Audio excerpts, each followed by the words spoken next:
ॐ काली काली महाकाली कालिके पापहारिणी ज्ञान भक्ति मोक्षदे देवी नारायणी नमोस्तुते। শ্রী শ্রী কালী মায়ের চরণে আভূমি লুণ্ঠিত প্রণাম জানিয়ে আজকের আলোচনা শুরু করছি। আজকে যেই প্রসঙ্গ নিয়ে আলোচনা করব সেই প্রসঙ্গের নাম হলো পশ্চিমবঙ্গের জাগ্রত কালী মায়ের কথা। এই পশ্চিমবঙ্গে যে কালীক্ষেত্র এবং এই পশ্চিমবঙ্গে যুগ যুগ ধরে বিভিন্ন কালী সাধকরা এখানে কালীর সাধনা করেছেন, কালী মায়ের দর্শন পেয়েছেন এবং তাদের সাধনার দ্বারা বিভিন্ন নামের কালী মন্দির সারা পশ্চিমবঙ্গ জুড়ে গড়ে উঠেছে। এই পশ্চিমবঙ্গের এমন কোনো জেলা খুঁজে পাবেন না যেখানে একাধিক কালী মন্দির বা কালী স্থান নেই। বিভিন্ন জেলায় প্রায় বলা যায় পশ্চিমবঙ্গে যত জেলা আছে প্রায় সব জেলাতেই অনেক কালী মন্দির আছে এবং কালী মন্দিরের কথা আমরা জানতে পারি। এই যে এত কালী মন্দির সারা পশ্চিমবঙ্গ জুড়ে, এইসব কালী মন্দিরের মধ্যে বেশ কিছু কালী মন্দির আছে যেগুলো খুব জাগ্রত। কিভাবে বলা হয় জাগ্রত কালী মন্দির বলে? এর তিনটে কারণ আছে।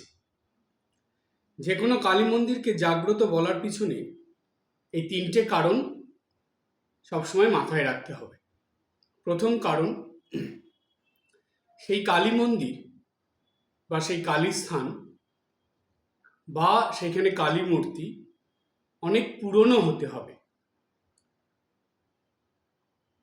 দীর্ঘ বছর ধরে সেখানে নিত্যদিন মায়ের পুজো হচ্ছে, মায়ের সেবা হচ্ছে, ভোগ হচ্ছে, আরতি হচ্ছে। সেই বহু বছর আগে থেকে শুরু হয়েছিল, সেটা আজও পর্যন্ত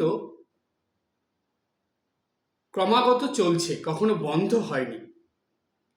এই যে দীর্ঘ সময় ধরে ক্রমাগত মায়ের সেবা পূজা চলছে, এটা একমাত্র মায়ের কৃপা বা মায়ের আশীর্বাদ বা মায়ের ইচ্ছা ছাড়া কখনোই সম্ভব নয়।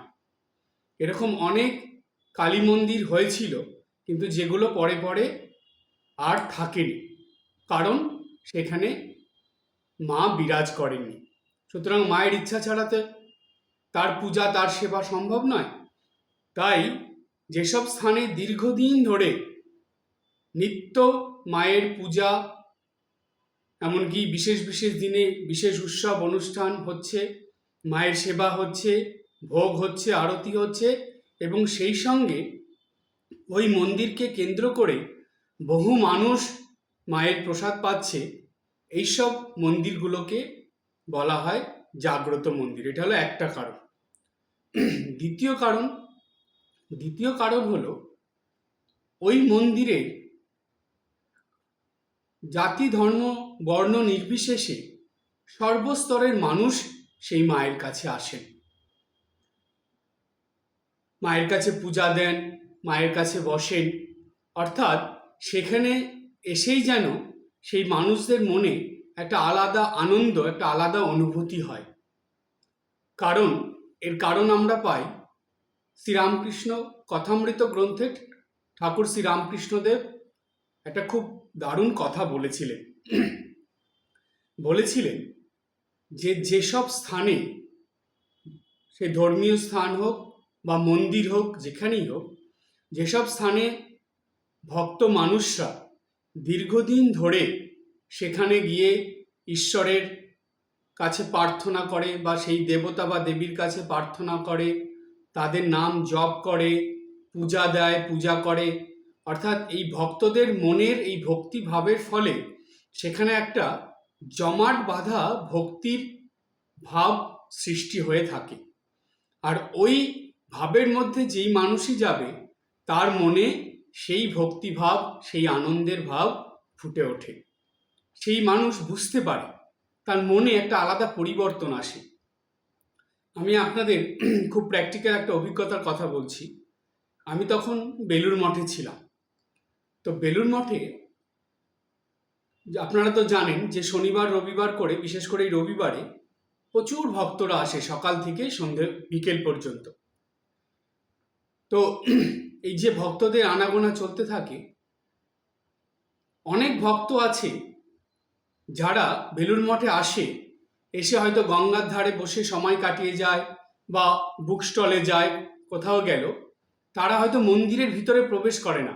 বাইরের থেকে মন্দির দেখলো, মন্দিরকে প্রণাম করলো, বাইরের থেকে দাঁড়িয়েই প্রণাম করে দিল, কিন্তু মন্দিরের ভিতর যায় না। তারা আসে গঙ্গার ধারে একটু বসতে বা বেলুড় মঠটা একটু দেখার জন্য।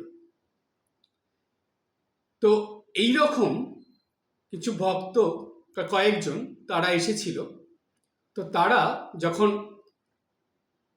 সন্ধ্যা আরতি শুরুর আগে ঘন্টা পড়ে, বেল পড়ে, তো বেল পড়লে কি হয়, আমাদের বেলুড় মঠের নিয়ম আছে, গঙ্গার ধার থেকে সব ভক্তদেরকে চলে আসতে বলা হয়। কেউ ওদিকে আর থাকতে পারবে না, সবাই হয় মন্দিরে গিয়ে আরতি দেখবে, না হলে তারা ফিরে যাবে। তো ওই সময় আমাদের কি হয়, সাধু ব্রহ্মচারীরা ঘন্টা পড়ার পর তারা যে যেখানে থাকে তারাও মন্দিরের দিকে চলে আসে। তো আমি রাস্তা পার হয়ে মন্দিরের দিকে আসছিলাম। তো সেই সময় মানে কানে এসেছে আমার যে ভক্তরা তাদের নিজেদের মধ্যে আলোচনা করছে যে দেখ, এই বেলুড় মঠে প্রবেশ করলেই, ঢুকলেই যেন মনটা কেমন একটা আলাদা রকম হয়ে যায়। এত ভালো লাগে এখানে বসে থাকতে বা এখানে সময় কাটাতে। তারা নিজেদের মধ্যে বলছে, এবং ওই কথা শুনে আরও যারা ছিল তারাও সাই দিচ্ছে। তারা বলছে, হ্যাঁ ঠিকই বলেছিস, অনেক জায়গায় আমরা যাই, কিন্তু এই বেলুড় মঠে আসলে যেন মনে একটা আলাদা পরিবর্তন চলে আসে। তারা যে মন্দিরে গিয়ে বসছে তা নয়, খুব জপ করছে, ধ্যান করছে, প্রার্থনা করছে তাও নয়, তারা আসছে শুধু বিকেলের সময়টা ভালোভাবে কাটানোর জন্য, একটু গঙ্গার ধারে বসে একটু নিজেদের মধ্যে গল্প গুজব করে কাটানোর জন্য। কিন্তু দেখুন, বেলুড় মঠে আসার পরেই তাদের মনে একটা আলাদা পরিবর্তন চলে আসছে। তাহলে ঠাকুরের কথাটা কতটা সত্যি দেখেছেন। ঠিক এই পরিবর্তন দক্ষিণেশ্বরে গেলেও বোঝা যায়, কালীঘাটে গেলেও বোঝা যায়। এই যে জাগ্রত বা এই যে ধর্মীয় স্থান, যেখানে ভক্তরা গিয়ে তারা দীর্ঘদিন ধরে জপ ধ্যান করে, সাধন ভজন করে, তাদের মনের ওই ভক্তিভাব, ওই বিশ্বাস, ওই ভালোবাসা, মনের এই আনন্দ, এগুলো নিয়ে একটা এমন জমাট বাঁধা ভাবের সৃষ্টি হয় যে ঠাকুর বলছেন ওই ভাবটার মধ্যে যেই মানুষই প্রবেশ করুক না কেন, তার মনের এই পরিবর্তন হবেই হবে। সে হয়তো বুঝতে পারে না কি করে এত ভালো লাগছে, কিন্তু তার মনে ওই ভালো লাগাটা চলে আসে। কেন এই ভালো লাগা বোধটা আসে জানেন? কারণ আমাদের মনোবিদ্যায় আছে, মানুষের মন বেশিরভাগ সময়ই নিম্ন স্তরে থাকে, অর্থাৎ নিম্নমুখী হয়ে থাকে। শ্রীমা সারদা দেবী এক জায়গায় বলছেন যে মনের ধর্মই হলো নিম্নমুখী। দেখুন, মা মনোবিদ্যা না পড়েই কেমন মনোবিদ্যার কথা বলে দিচ্ছেন, যে মনের ধর্মই হলো নিম্নমুখী। এটা একদম সত্যি কথা। মন সবসময় নিম্নমুখী মানে কি?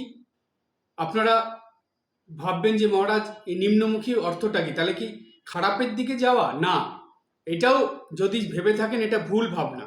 খারাপের দিকে নয়, মন নিম্নমুখী মানে এইখানে মনের দুটো মুখের কথা বলা হচ্ছে। একটা হলো বিষয় মুখ, একটা হলো ঐশ্বরিক মুখ।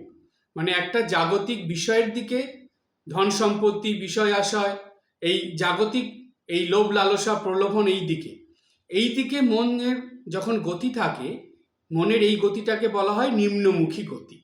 আর যখন ঈশ্বরের দিকে গতি থাকে তখন বলা হয় ঊর্ধ্বমুখী গতি, অর্থাৎ সেটা উপরের দিকে উঠছে। তো বেশিরভাগ মানুষের মনই সকাল থেকে যখন কর্মের মধ্যে মানুষ লেগে পড়ে, তখন তাদের মন ধীরে ধীরে নিম্নমুখী হতে শুরু করে। তো এই মন যখনই তারা এই জগৎ সংসারের এইগুলো ছেড়ে কোনো একটা ধর্মীয় স্থানে যাচ্ছে, কোনো মন্দিরে যাচ্ছে, কোনো আশ্রমে যাচ্ছে, বা কোনো বিশেষ উৎসবের মধ্যে যাচ্ছে, অনুষ্ঠানে, ধর্মীয় অনুষ্ঠানে যাচ্ছে, সেই সময় কি হয়, ওইখানকার পরিবেশের প্রভাবে সেই মানুষের মন একটু একটু করে ঊর্ধ্বমুখী হয়ে ওঠে। আর এই যে ঊর্ধ্বমুখী হচ্ছে সেটা তার নিজের চেষ্টায় হচ্ছে না। ওইখানকার যে ঠাকুর বলেছেন, ওইখানে যে জমাট বাঁধা ভক্তিভাব রয়েছে, ওইখানে যে জমাট বাঁধা বিশ্বাস রয়েছে, ওইখানে যে জমাট বাঁধা শরণাগতি রয়েছে, প্রার্থনা রয়েছে, জপের শক্তি রয়েছে, সেগুলোর একত্রিত শক্তি সেখানে যতজন মানুষ থাকবে তাদের মনকে ঊর্ধ্বমুখী করে তোলে। সেই জন্য দেখবেন, যতক্ষণ আপনি আশ্রমে থাকছেন, যতক্ষণ কোনো মন্দিরে গিয়ে চুপ করে বসে থাকছেন, যতক্ষণ কোনো উৎসব অনুষ্ঠানে যাচ্ছেন, এই ধর্মীয় অনুষ্ঠানের মধ্যে সময় কাটাচ্ছেন, ততক্ষণ দেখবেন মনটা একটা অন্যরকম হয়ে থাকে, অর্থাৎ মনটা ঊর্ধ্বমুখী হয়ে থাকে।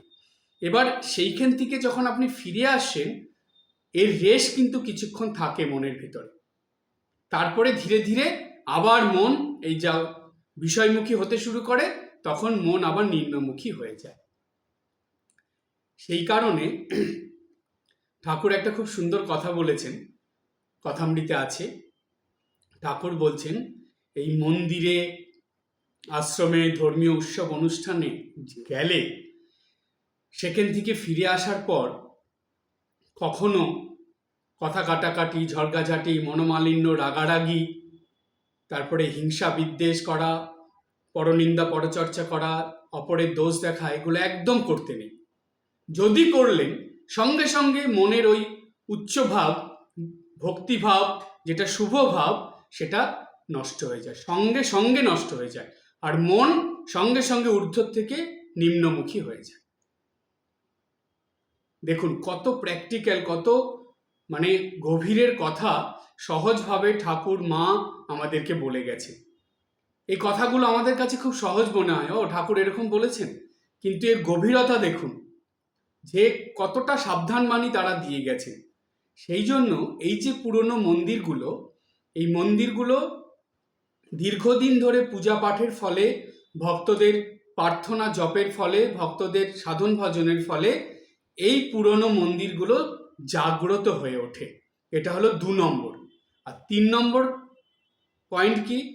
3 নম্বর পয়েন্ট হলো, সেই মন্দিরকে তখনই জাগ্রত বলা হবে যখন সেইখানে কোনো সাধক সাধনা করে মায়ের দর্শন পেয়েছেন, বা মায়ের নির্দেশ পেয়েছেন, বা মায়ের নির্দেশে সেইখানে মন্দির তৈরি করেছেন, বা সেইখানেই তিনি মায়ের নির্দেশ অনুযায়ী অনেক লোকের কল্যাণ সাধন করেছেন, অনেকের উপকার করেছেন, এবং সেইখানে এসে মানুষের সেই বিশ্বাসের শক্তিতে বা মায়ের কাছে প্রার্থনা, মায়ের কাছে পূজা দেওয়ার শক্তিতে তাদের মনের ইচ্ছা, তাদের প্রার্থনা পূরণ হয়েছে, সেই স্থানকেই জাগ্রত স্থান বলা হয় বা জাগ্রত মন্দির বলা হয়।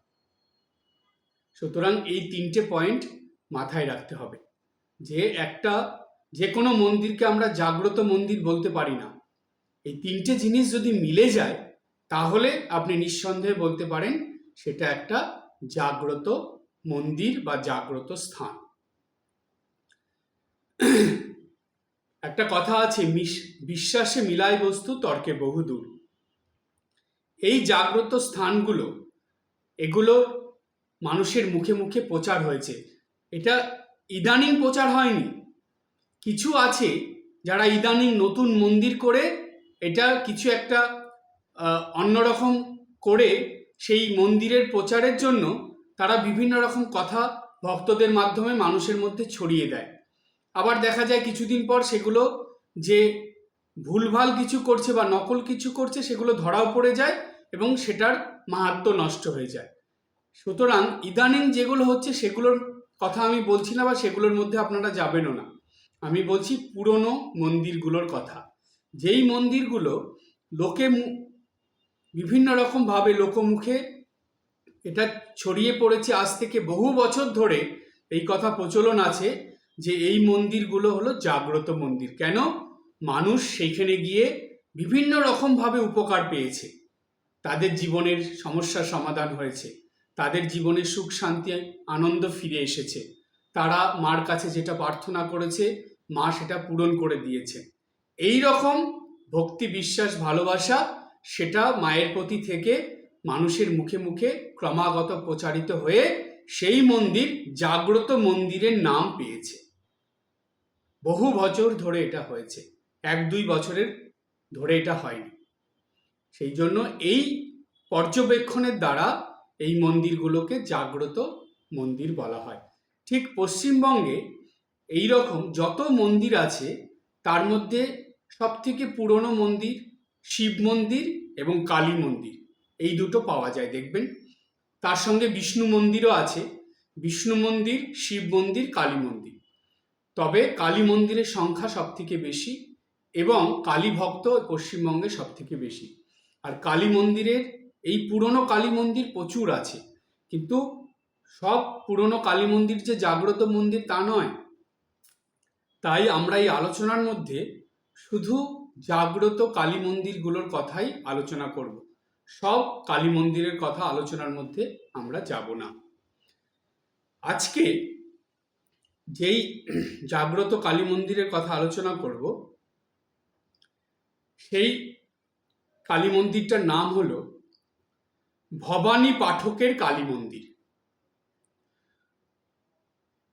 এই মন্দিরটি বর্ধমান জেলার যে শিল্প শহর দুর্গাপুর, সেই দুর্গাপুরে অবস্থিত। বলা হয় যে আপনি যদি ট্রেনে গাড়িতে যান তাহলে দুর্গাপুর স্টেশন থেকে খুব বেশি দূরে নয়, এটা দুর্গাপুর স্টেশনে নেমে সেখান থেকে বাসে সিটি সেন্টার বা গাড়িতে সিটি সেন্টার গেলে এখানে থেকে 10 মিনিটের পথ বিধান পার্ক, সেইখানেই এই ভবানী পাঠকের কালী মন্দির। বহু পুরনো, বহু প্রাচীন। ভবানী পাঠকের কথা আপনাদের নিশ্চয়ই সবার মনে আছে। দেবী চৌধুরী রানীতে ভবানী পাঠকের কথা আমরা পাই, খুবই বিখ্যাত। এই ভবানী পাঠক ইনি কিন্তু কোনো সাধারণ মানুষ ছিলেন না, ইনি বিরাট বড় মাতৃ সাধক ছিলেন এবং সেই সঙ্গে ইনি কিন্তু ডাকাতদের সর্দার ছিলেন। তিনি কিভাবে এই কালী মন্দির গড়ে তুললেন সেই প্রসঙ্গে আসি। প্রাচীনকাল থেকে 19 শতাব্দীর মাঝামাঝি পর্যন্ত এই পশ্চিম বাংলায় ডাকাতদের একটা বেশ প্রভাব ছিল। এমনকি সেই সময় খুব নামকরা ডাকাতরা এই বাংলায় ছিল। এইসব ডাকাতদের মধ্যে সবাই যে ভালো ছিল তা না, ডাকাতদের তো এমনি বদনাম আছে, তারা খুব অত্যাচারী, মানুষকে খুব কষ্ট দেয়, অত্যাচার করে মানুষের উপরে তো আছেই। কিন্তু এদের মধ্যে বেশ কিছু ডাকাত ছিল যাদের কাজ এমন ছিল, তাদের এই কাজের জন্যই আজও পর্যন্ত মানুষ তাদেরকে মনে রেখেছে। এমনকি তারা ডাকাত হওয়া সত্ত্বেও তাদেরকে মানুষ শ্রদ্ধা সম্মানের চোখে দেখে, তাদের নাম শ্রদ্ধা সম্মানের সঙ্গে উচ্চারণ করে। কেন? কারণটা কি? কারণ হলো এই যে যত ডাকাত ছিল, প্রচুর ডাকাতের নাম আমরা জানতে পারি, কিন্তু এদের মধ্যে প্রধান যে কজন ডাকাত ছিল তাদের নাম আপনাদের কাছে বলছি। প্রথম যার নাম, তিনি হলেন ভবানী পাঠক, অর্থাৎ ভবানী ডাকাত। দ্বিতীয় হলো রঘু ডাকাত। তৃতীয় বিশু ডাকাত বা বিশে ডাকাত বলা হতো। এই রকম আরো কয়েকজন ডাকাত ছিল। এদের নাম এত বিখ্যাত কেন? কারণ এরা ছিল ডাকাত দলের সর্দার এবং এদের কতগুলো পথ ছিল বা এদের কতগুলো নিয়ম ছিল, যেই নিয়মের দ্বারা এরা ডাকাতি করত। কেমন নিয়ম ছিল আপনাদের বলি। প্রথম নিয়ম, ডাকাতি করতে যাওয়ার আগে এরা কালী পুজো করে, অর্থাৎ কালী মায়ের সাধক ছিল এরা, সেজন্য কালী মায়ের পূজা করে তারপরে এরা ডাকাতি করতে যেত। এটা ছিল প্রথম নিয়ম। আর নিত্যদিন এরা কালী মায়ের পূজা করত, সাধনা আরাধনা করত। বিশেষ করে যিনি সর্দার তিনি বেশি করে মায়ের সাধনা আরাধনা করতেন। প্রথম। দ্বিতীয় নিয়ম কি ছিল? এরা সবসময় ধনী মানুষদের বাড়িতেই ডাকাতি করতেন। কখনো কোনো এলাকায় কোনো গরিব মানুষদের উপরে বা গরিব মানুষদের বাড়িতে গিয়ে ডাকাতি তারা করতেন না। জমিদার বাড়িতে, খুব ধনী মানুষদের বাড়িতে গিয়ে ডাকাতি করতেন।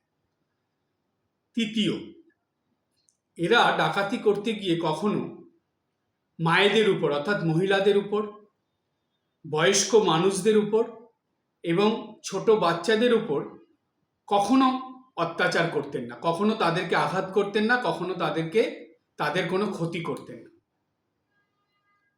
এবং সেই সঙ্গে দরিদ্র মানুষদেরও কোনো ক্ষতি করতেন না। বরং কি করতেন?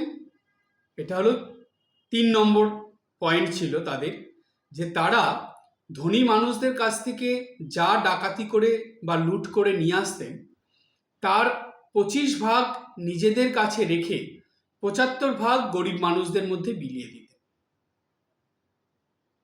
নিজেদের কাছে রাখতেন না, গরিব মানুষদের কাছে দিয়ে দিতেন। আরেকটা কি ছিল তাদের? আরেকটা তারা নিয়ম পালন করতেন, সেটা হলো যে তারা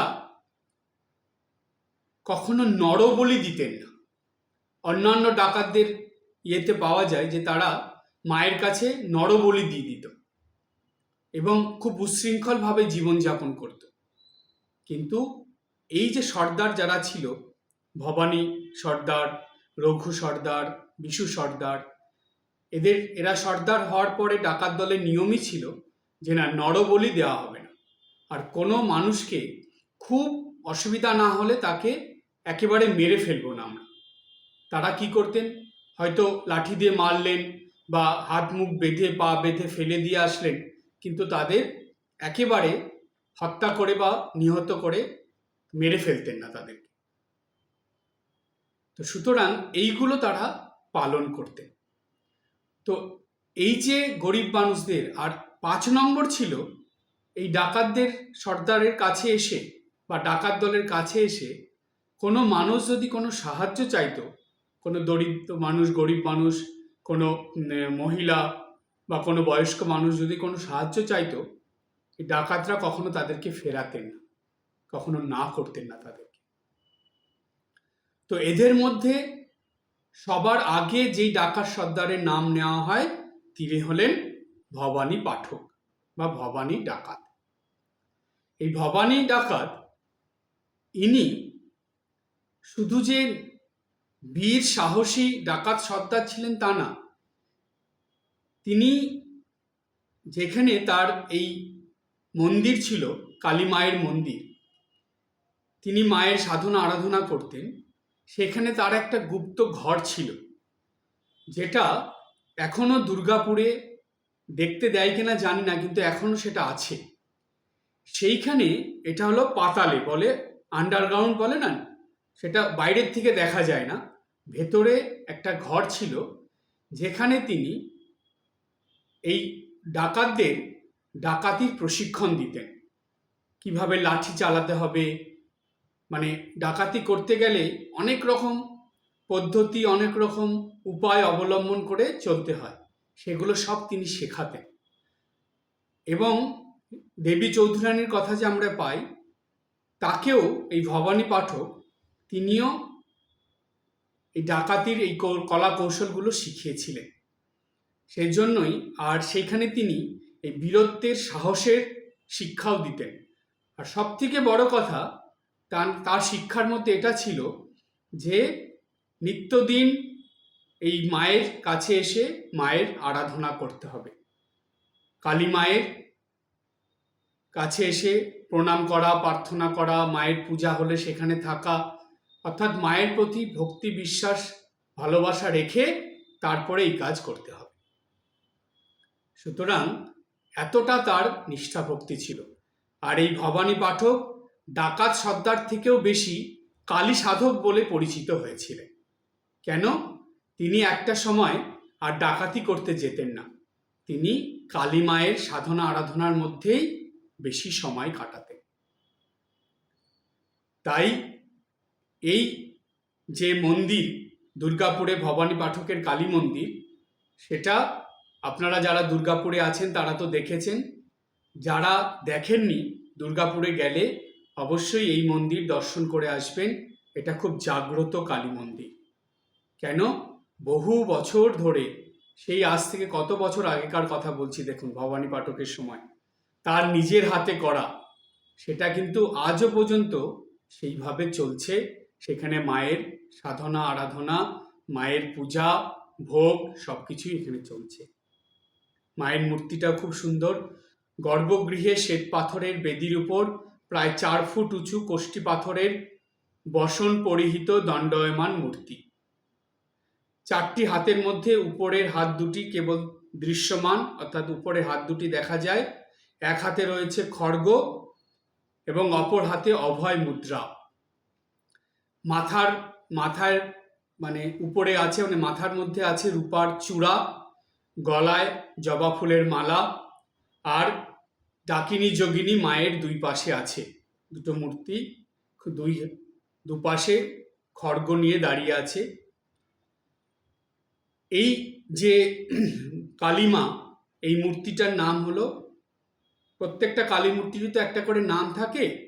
এই ভবানী পাঠকের, যেহেতু ভবানী পাঠক বা ভবানী সর্দার, ডাকাত সর্দার, তিনি নিজে হাতে মায়ের এই পূজা শুরু করেছিলেন, মূর্তি করেছিলেন, তাই তার সেই কালী মূর্তির নাম হলো ভবানী।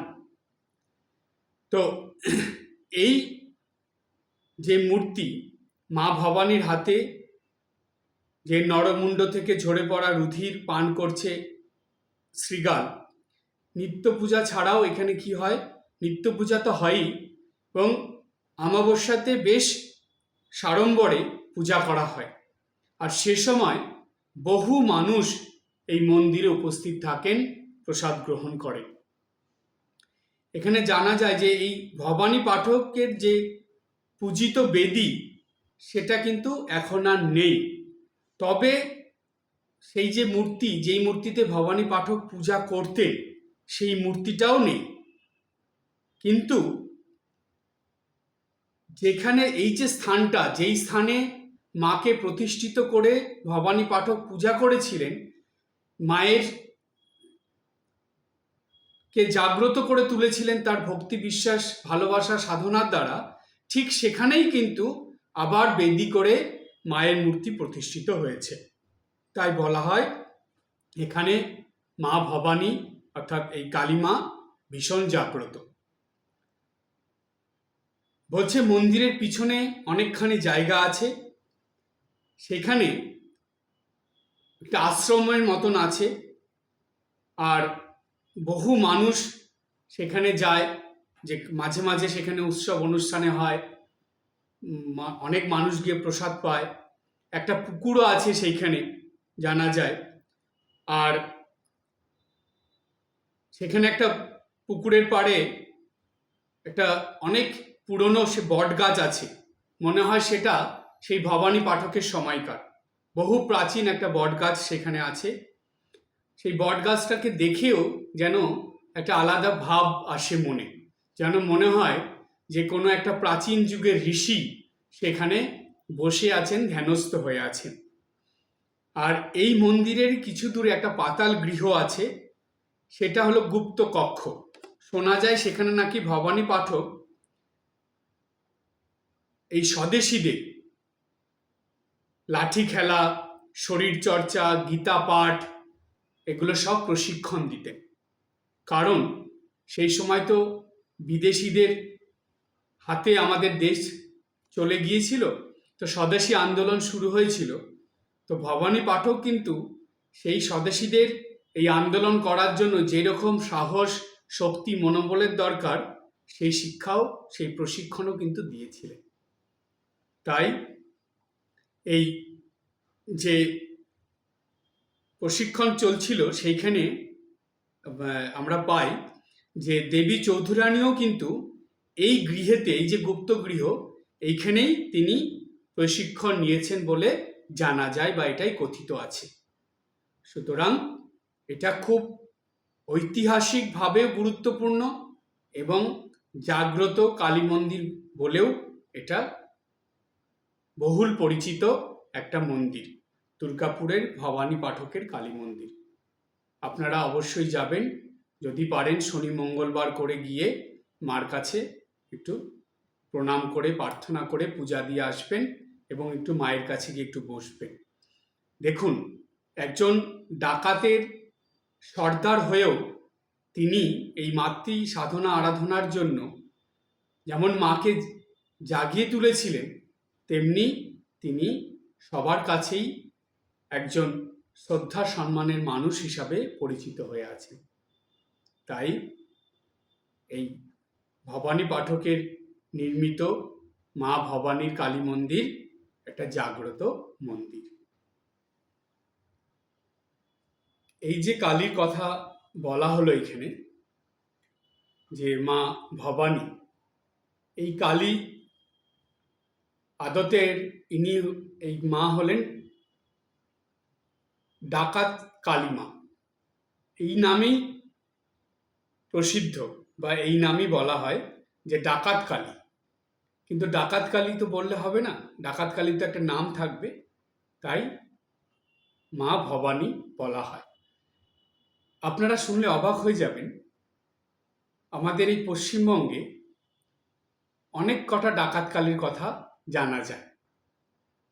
কারণ সেই সময় এই যে যেসব ডাকাত সর্দারদের কথা আমি আপনাদের বললাম, সেই সময় এনারা একটা নির্দিষ্ট স্থানে কখনো মায়ের মূর্তি গড়ে বা কখনো কোনো একটা প্রতীককে মায়ের মূর্তি ভেবে নিত্যদিন সেখানে মায়ের সেবা পূজা তারা করত। সেখানেই তাদের বলি হতো, মায়ের ভোগ হতো। তো ওইটাই তারা মায়ের কোথাও ছোট্ট আকারে মায়ের মন্দির করে নিতেন, কোথাও বা গাছের তলায় মায়ের পূজা সাধনার স্থান হিসাবে তারা নির্বাচন করে নিতেন।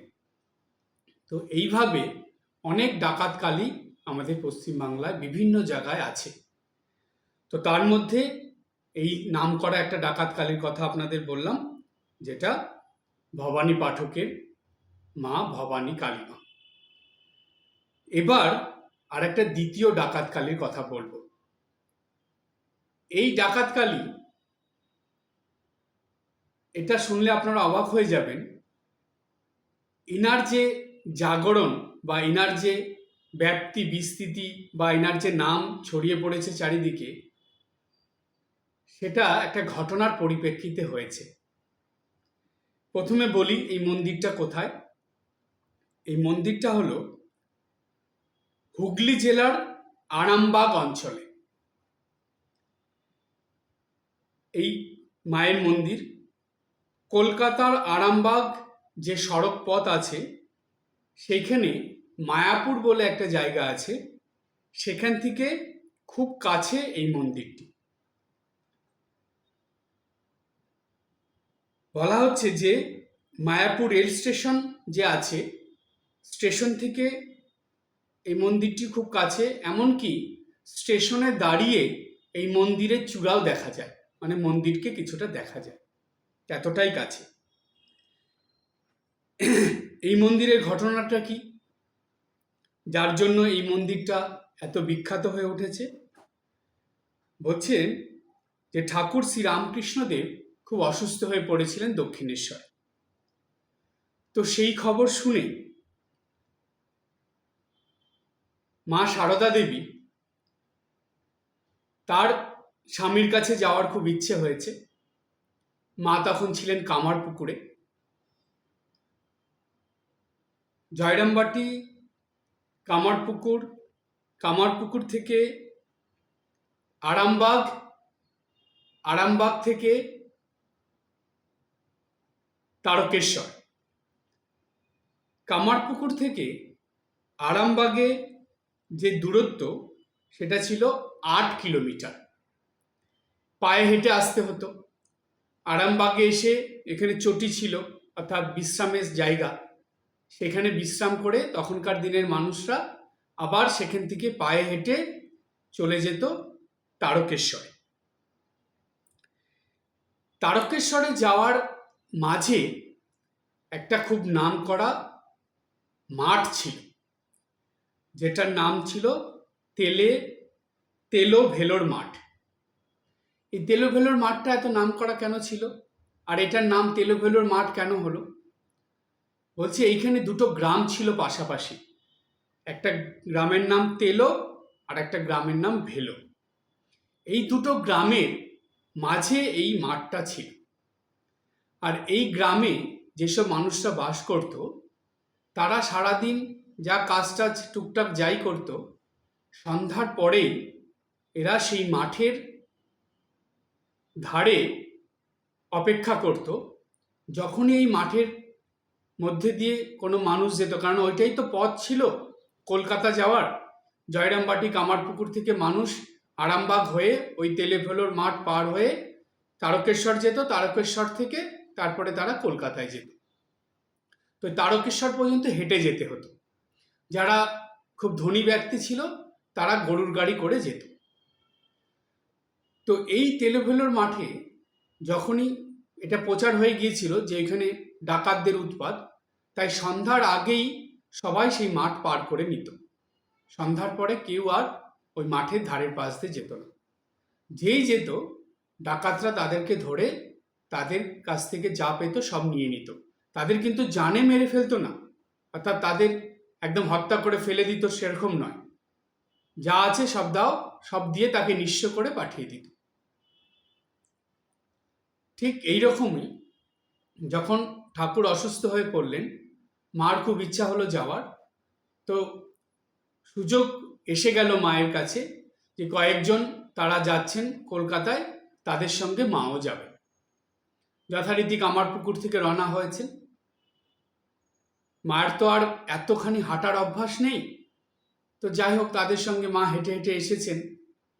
এসে যখন আরামবাগে এসে পৌঁছেছেন মা, তারপরে একটু বিশ্রাম নেওয়া হলো, নিয়ে এইবার তারা বলছে যে সন্ধ্যার আগেই তেলেভেলোর মাঠ পার হয়ে চলে যেতে হবে। তো এবার মা খুবই পরিশ্রান্ত হয়ে পড়েছেন, পায়ে প্রচণ্ড ব্যথাও হচ্ছে, মা তাড়াতাড়ি হাঁটতে পারছেন না।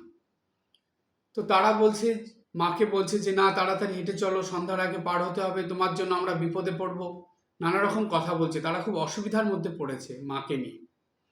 তো তখন শ্রীমা সারদা দেবী তিনি বললেন যে তোমরা তাড়াতাড়ি গিয়ে তেলেভেলোর মাঠ পার হয়ে তারকেশ্বরে গিয়ে অপেক্ষা করো, আমি আসছি, কাল সকালে তোমাদের সঙ্গে দেখা হবে, তারকেশ্বরে তোমাদের সঙ্গে আমি দেখা করব, তোমরা এগিয়ে চলে যাও। তো তারা তখন মায়ের ওই কথা শুনে, মা কিভাবে আসবে না আসবে, কি করে তেলেভেলোর মাঠ পার হবে সেই কথা চিন্তা না করে তারা নিজেদের কথাই চিন্তা করে মাকে ফেলে রেখে চলে গেল। অর্থাৎ মানুষ সবসময় নিজের দিকটাই বেশি ভাবে, তাই তারা নিজের দিকটা ভেবেই মাকে ওইখানে ফেলে রেখে একা একা মাকে ছেড়ে রাস্তার মাঝে পথের মাঝে ছেড়ে দিয়ে তারা সবাই তাড়াতাড়ি হেঁটে মাঠ পার হয়ে চলে গেল। মা যখন তেলেভেলোর মাঠ দিয়ে পার হচ্ছেন, তখন ডাকাতের কবলে পড়লেন। এই ডাকাতের ঘটনা রামকৃষ্ণ ভক্তমণ্ডলীর প্রায় সকল ভক্তেরই কম বেশি জানা, সুতরাং নতুন করে আর সেই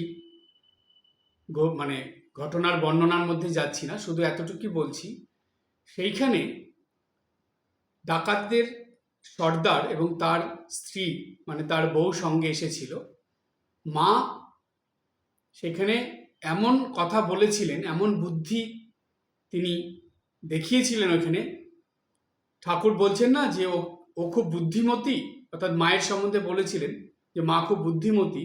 সত্যি তাই, ওইখানে ওই রকম ডাকাতের হাতে পড়ে যে কোনো মানুষই বুদ্ধি হারিয়ে ফেলবে, তাদের মাথা কাজই করবে না, তারা জড় পদার্থের মতন হয়ে যাবে, মৃত্যু ভয়ে তারা হয়তো সব কিছু দিয়ে ওইখানে অজ্ঞান হয়েই পড়ে যাবে।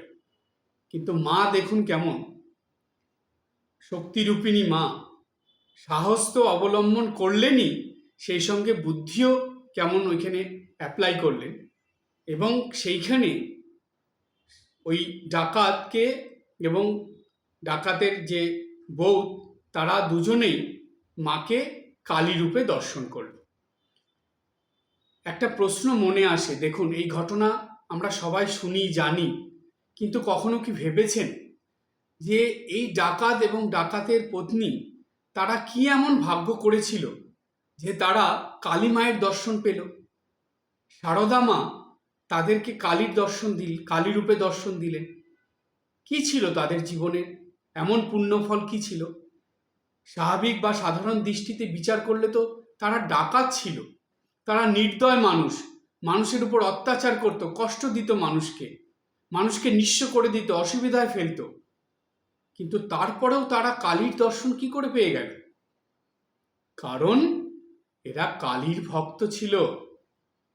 নিত্যদিন সকালে ঘুম থেকে উঠে সবার আগে কালী মায়ের পূজা করত, কালীর সাধনা আরাধনা করত, এবং কালী পূজার মধ্যেই, কালী মায়ের সেবার মধ্যেই তারা বেশিরভাগ সময় কাটাত। কিছু পুণ্য না থাকলে এইরকম দেবদেবীদের কি দর্শন হয়? কখনো হতে পারে? কখনো হতে পারে না। তাই জানবেন, নিত্যদিন নিষ্ঠা ভরে সাধনা আরাধনা, পূজা পাঠ, জপ ধ্যান এগুলো করলে এর পুণ্য জমতে জমতে এই কর্মের ফল একদিন আপনি পাবেনই পাবেন, একদম অবধারিত। এই কর্মফল কখনো বৃথা যাবে না। আমাদের শাস্ত্রে একটা কথা আছে যে আধ্যাত্মিক কর্মের ফল এই জন্মে না হলেও পরের জন্মে পাওয়া যায়, কিন্তু জাগতিক কর্মের সেটা আপনি এই জন্মে পেলেন, এই জন্মে সেটা কেটে যাবে, পরের জন্মে পাবেন কিনা তার কোনো ঠিক নেই, বা পরের জন্মে পেলেও সেটা আপনার হয়তো মনে থাকবে না। কিন্তু আধ্যাত্মিক কর্ম এটা আপনি যত করবেন তার যে পুণ্যফল সেটাই আপনাকে দেবত্বে উত্তীর্ণ করে দেবে, দেবদেবীদের দর্শন ঘটিয়ে দেবে। ঠিক যেটা এই ডাকাত সর্দার এবং তার পত্নী, তারা দুজনে এই পুণ্য ফলে কিন্তু কালী মায়ের দর্শন পেয়ে গেলেন শ্রীমা সারদার মধ্যে। দর্শন হলো তাদের। সেদিন তারা সেইখানে মাকে যে রাত্রে রেখেছিলেন তাদের কাছে, কেননা সেই রাতে আর মাকে যেতে দেননি, মাকে তাদের যেখানে তারা থাকতো সেখানে রেখেছিলেন। তো সেইখানে মাকে তারা রাত্রি কি খেতে দিয়েছিলেন? চিড়ে, মুড়ি এবং চাল ভাজা, এইটা মাকে দিয়েছিলেন, এবং জল দিয়েছিলেন, সঙ্গে বাতাসা দিয়েছিলেন। মায়ের ওই দর্শনের পরে মা তো চলে গেলেন, পরের দিন সকালবেলা ডাকাত সর্দার গিয়ে মাকে তারকেশ্বরে পৌঁছে দিয়ে আসলেন। তারপর থেকে ওই ডাকাত সর্দারের মন একদম পরিবর্তন হয়ে গেল। শুধু যে পরিবর্তন হলো তা না, তিনি কি করলেন, যেইখানে মায়ের শ্রীমা সারদার কে তিনি কালী রূপে দর্শন করেছিলেন, মা কালী রূপে দর্শন করলেন, সেইখানে তিনি একটা ছোট্ট মন্দির করলেন। মন্দির করে সেখানে কালী মায়ের সাধনা মানে সেবা পূজা শুরু করে দিলেন। ডাকাত সর্দারের স্ত্রী মানে পত্নী দুজনে মিলে, এবং সেই সঙ্গে সেই এলাকায় সব ডাকাতরা তারাও ওই মন্দিরেই কালীর সাধনা আরাধনা শুরু করে দিলেন। কোনো ছোট্ট একটা মন্দির, পুরনো মন্দির, সেটা কিন্তু এখনো আছে। ওইখানে একটা নতুন মন্দির হয়েছে, কিন্তু নতুন মন্দির থেকে একটু দূরে সেই পুরনো মন্দিরটা এখনো আছে। যেই মন্দির শ্রীমা সারদা দেবী স্বয়ং নিজে যেখানে কালী রূপে দর্শন দিয়ে সেইখানটাকে জাগ্রত করে দিয়েছেন, এবং সেইখানে কালী মাকে তিনি একরকম বলা যায় মায়ের সেখানে প্রতিষ্ঠা করে দিয়ে আসলেন। সেই ডাকাত কালী তেলেভোলোর মাঠে আজও সেইখানে ডাকাতের সর্দার যেই পূজা শুরু করেছিলেন, মায়ের সেবা, নিত্য সেবা পূজা, সেইটা এখনো চলছে। নতুন মন্দির হয়েছে, সেটাও সুন্দর, কিন্তু ওই পুরনো মন্দির কিন্তু এখনো আছে। আর আরেকটা কথা শুনলে আপনারা অবাক হয়ে যাবেন, সেই মন্দিরে এখনো পর্যন্ত প্রতিদিন সেই কালী মাকে চিড়ে, মুড়ি, খই অর্থাৎ চাল ভাজা এবং বাতাসা এগুলো ভোগ দেওয়া হয়। কেন দেওয়া হয় জানেন? যেহেতু সেই রাতে শ্রীমা সারদা দেবীকে ওটা খেতে দেওয়া হয়েছিল, ডাকাতের সর্দার ওটা দিয়েছিলেন তিনি এবং তার পত্নী মিলে মাকে। তাই সেই কথা স্মরণে রেখে আজও পর্যন্ত সেখানে মাকে এই ভোগ দেওয়া হয়। অর্থাৎ ওইখানে কালী মা যিনি সারদা মা হিসাবে বা সারদা কালী বা কালী সারদা সেই হিসাবেই সেইখানে সেই কালী মায়ের নিত্য পূজা সাধনা আরাধনা হয়। তাহলে অনেকেই আছেন যারা তেলেভোলোর মাঠে গিয়ে এই কালী মন্দির দর্শন করেননি, আবার অনেকে আছেন দর্শন করেছেন। আমি বলবো আপনারা যারা যারা দর্শন করেননি তারা অবশ্যই সেইখানে যাবেন, গিয়ে দর্শন করে আসবেন, কিছুটা সময় কাটিয়ে আসবেন এবং ওই চিড়ে মুড়ি চাল ভাজা বাতাসা এগুলো মায়ের ভোগে দিয়ে আসবেন। জানবেন স্বয়ং সারদা মাই কালী হয়ে সেইখানে বিরাজ করছে। সুতরাং এই ডাকাতে কালী দুটো, যেটা জাগ্রত কালীমা, একটা দুর্গাপুরে ভবানী ডাকাতের দ্বারা পূজিত কালীমা, আর একটা হলো এই তেলেভোলোর মাঠে ডাকাত সর্দার, তার নাম কে ছিল সাগর সাঁতরা, সেই সাগর সর্দারের দ্বারা পূজিত কালীমা। দুটোই জাগ্রত কালী বা জাগ্রত ডাকাত কালী। অবশ্যই আপনারা দর্শন করবেন। আর এই আলোচনা এই জাগ্রত কালী মায়েদের কথা নিয়েই এগিয়ে চলবে।